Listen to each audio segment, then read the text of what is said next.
मित्रों, सुशील राकेश समग्र कहानी संग्रह का प्रकाशन रवीना प्रकाशन ने किया। मेरे समस्त साहित्य का प्रकाशन रवीना प्रकाशन ने किया है। कविता, कहानी, गद्य का समग्र प्रकाशित कर चुका है। मैं कहानी समग्र से आपको कहानियाँ सुना रहा हूँ, जिसके संपादक डॉक्टर पवित्र कुमार शर्मा हैं। आइए कहानी पाठ करूँ। इस कहानी का शीर्षक है मजबूरी।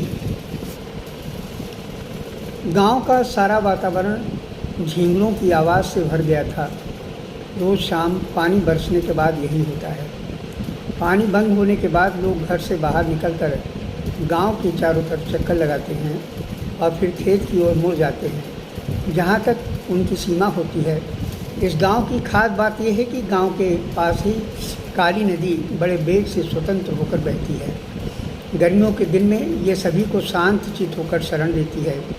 गांव के पास के टीले पर खड़े होकर देखने पर समूची नदी धनुषाकार खुली हरहराती हुई दिखाई व सुनाई पड़ती है। इस खुली हरहराती नदी की आवाज़ को एक किसान परिवार के 3 प्राणी बहुत दिनों से सुनते आ रहे हैं। ये 3 प्राणी कलेक्टर की पत्नी कालो और उसका बेटा बुद्धू जो किसान का बड़ा लड़का है। कलेक्टर के और भी 2 लड़के हैं जो शहर के एक मिल में काम करते हैं। हालांकि कालो काली नहीं है, बल्कि गोरे चिट्टे गहरे बदन वाली, उम्र की ढलान से उतरती हुई सीधी सादी सिमटी औरत है। कलेक्टर उसे काली इसलिए कहता है कि वो उसे काली नदी पार कर एक पड़ोस के गांव से ब्याह कर लाया था। कलेक्टर का कच्ची मिट्टी का लंबा चौड़ा घर है, जिसका पूर्वी हिस्सा पिछली बरसात में गिर गया था। अब उसका पश्चिमी हिस्सा रिहायश के लिए उसने चुन लिया गया है। घर के मुख्य द्वार पर नक्काशीदार किवाड़ लगे थे। इन किवाड़ों पर उसे बहुत फक्र था। ये किवाड़ शहर के मशहूर कारीगर द्वारा कलेक्टर के पूर्वज ने बनवा कर लगवाए थे। इस महंगाई में उसकी क्या औकात जो वह इस तरह के किवाड़ लगवा सके। इन्हीं किवाड़ों से वह तीनों लोग घर के अंदर आते जाते थे।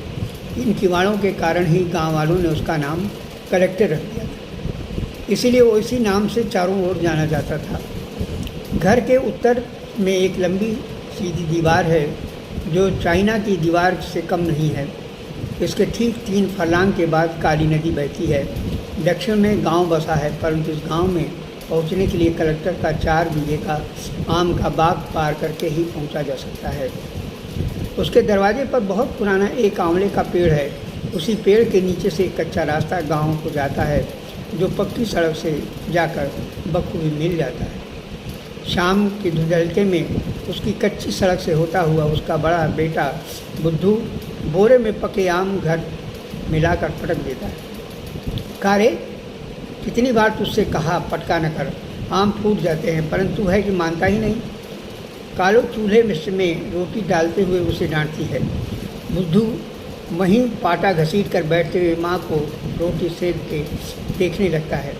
क्या देख रहा है? माँ कहती है। तेरे हाथ, बुद्धू बोला। मेरे हाथ में क्या हुआ? वह दोनों हाथ झटकते हुए उसके सामने कर देती है।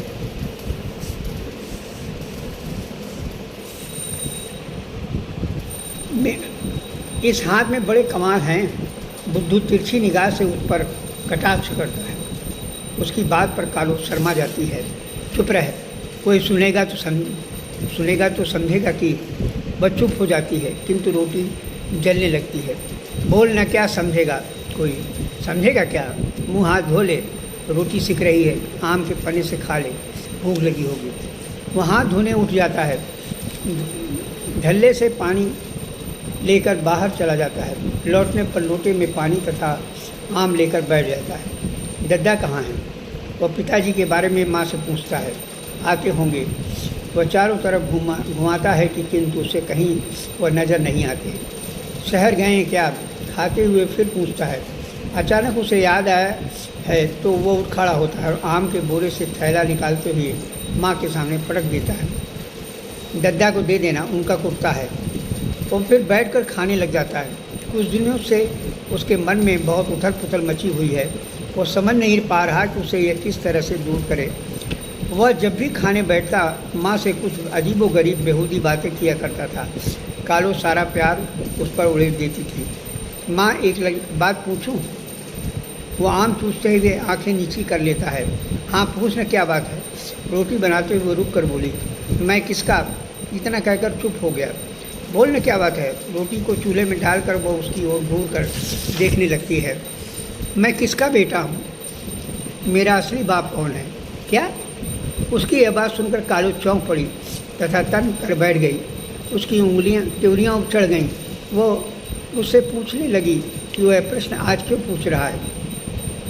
बुद्धू चुप रहा। रोटियां तोड़कर खाते हुए उसने माँ की प्योलियों की ओर बड़े ध्यान से देखा।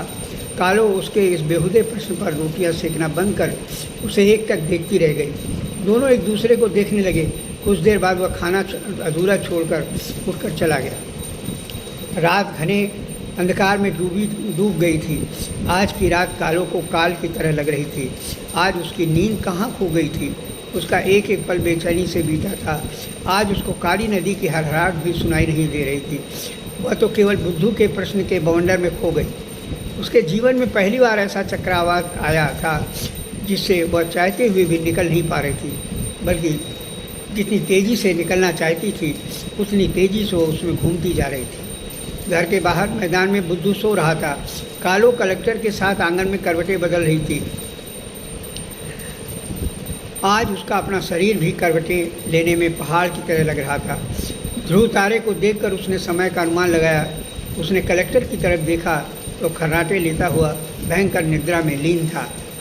वह बाहर मैदान की ओर चुपके से गई जहां बुद्धू ने चुपचाप नींद को खोजते हुए सारी रात बिता दी थी। जैसे ही उसने माँ को आते दिखा वह चारपाई से उठकर बैठ गया। कालो उसके पास आकर बैठ गई। वो उसको घूरने लगा। कालो ने सकुचाते हुए धीरे धीरे तेज तर्रार शब्दों में उससे पूछा, क्यों रे, तूने आज ये क्यों पूछा?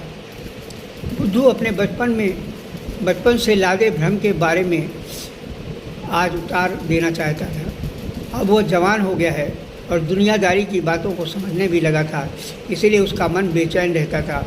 आज वह इस भ्रम का निराकरण करना चाहता था। माँ थी कि समझ नहीं पा रही थी कि आज इसे क्या हो गया है जो बक रहा है। वह माँ कहकर कालो की गोद में लुढ़क गया। वह उसके बालों को सहलाते हुए उससे पूछने लगी, बता तूने ये प्रश्न क्यों किया? माँ, जब मैं तुम्हारे पास सोता था अक्सर रमन चाचा तुम्हारे पास आया करते थे। मैं समझ नहीं पाता था कि वो क्यों आते हैं। मेरे मन में एक भ्रम घर कर गया जिसे मैं बचपन से लादे हूँ। अब तुम ही बता सकती हो कि मेरा बाप कौन है। बड़े सहज भाव से ये कहते हुए वह प्रश्नवाचक चिन्ह की तरह माँ की गोद में उठकर खड़ा हो गया। तूने उस समय विरोध क्यों नहीं किया? कालो बोली। मैं क्या जानूँ तुम दोनों के बीच क्या होता है, ये तो बाद में समझ में पाया। सुन, कहना नहीं, तू भी उन्हीं का है। अब कालो की चढ़ी हुई त्योरियाँ गायब हो गईं। वो बड़ी सहज हो गई थी। फिर बुद्धू बोला, दद्दा का तो नाम चलता है।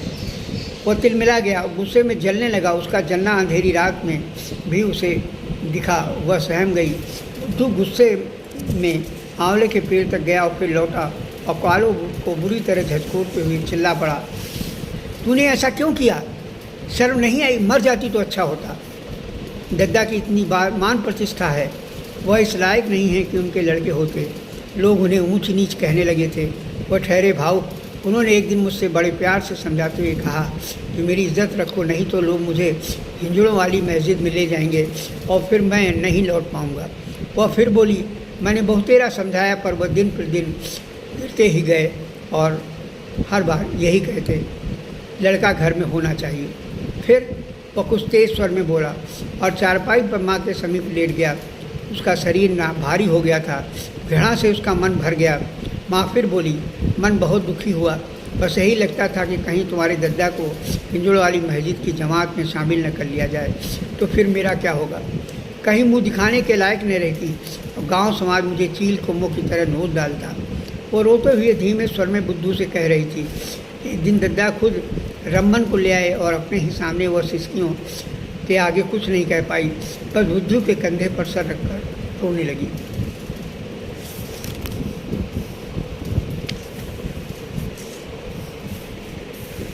बस मुझे अपने पति की बात माननी ही पड़ी।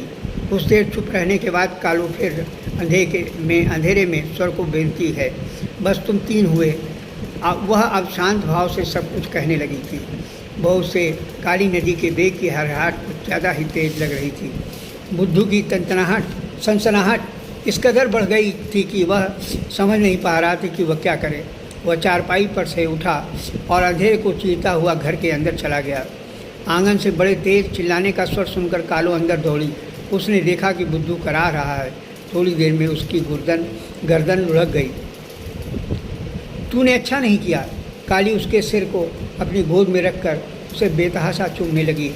चुप्पी साध ले, कहीं कोई सुन लेगा, घर की इज्जत मिट्टी में मिल जाएगी। कलेक्टर पास में ही दीवार के सहारे खड़ा कालो को शोर मचाने के लिए मना कर रहा था। ये तुमने क्या किया? न पूछते तो अच्छा रहता। वह रोते हुए बुद्धू के मृत शरीर से कह रही थी। वातावरण में काली नदी का हाहाकार बहुत भयानक हो गया था। कालो, इसे नदी में डाल दो, नहीं तो सुबह दोनों को पुलिस ले जाएगी। कलेक्टर ये कहते हुए काली के सर के बालों को सहलाने लगा।